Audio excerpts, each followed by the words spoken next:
പല പല ലൊക്കേഷനിലും പല ജീവിത ശൈലിയാണ് അല്ലേ നമ്മൾ പല ലൊക്കേഷനിലും. അങ്ങനെ ഈ ലൊക്കേഷനിൽ മാറി അടുത്ത ലൊക്കേഷൻ നമുക്ക് വേണ്ടത്ര ഒരു പരിഗണന അന്നൊക്കെ വേണ്ട പരിഗണന കിട്ടണമെന്നില്ല.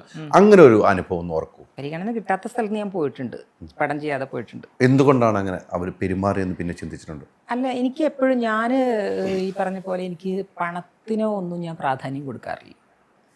നമുക്ക് കിട്ടേണ്ടതായിട്ടുള്ള ഒരു പരിഗണന ഈ പറഞ്ഞ പോലെ കിട്ടിയില്ലെങ്കിൽ അങ്ങനത്തെ സ്ഥലത്ത് നിൽക്കാൻ ഭയങ്കര ബുദ്ധിമുട്ടാണ്. ഞാൻ സിനിമയ്ക്കൊന്നും വളരെ അപൂർവമായിട്ടേ പൈസ പറഞ്ഞിട്ട് പോവാതിരിക്കുക എന്നൊക്കെ പറഞ്ഞാൽ വളരെ അപൂർവമായിട്ടേ ഉണ്ടാവുള്ളൂ. അപ്പോൾ അങ്ങനത്തെ ഇല്ല എനിക്ക്. റോളുകൾ ചോദിക്കുക പോവുക എന്നല്ലാതെ അല്ലാത്ത ഇതുപോലെ നമുക്ക് കിട്ടേണ്ട പ്രാധാന്യം തന്നില്ലെങ്കിൽ പിന്നെ നമ്മൾ അവിടെ നിൽക്കാൻ പാടില്ല. അങ്ങനെ പോന്നിട്ടുണ്ട്, അവിടെ പോയിട്ട് വന്നിട്ടുണ്ട് അല്ലേ? അവിടെ പോയിട്ട് വന്നു കഴിയുമ്പോൾ അതിനകത്ത് വേറെ പ്രധാനപ്പെട്ട കാരണം നമ്മളെ ക്യാരക്ടറാണല്ലോ അവിടെ ചെയ്യേണ്ടത്.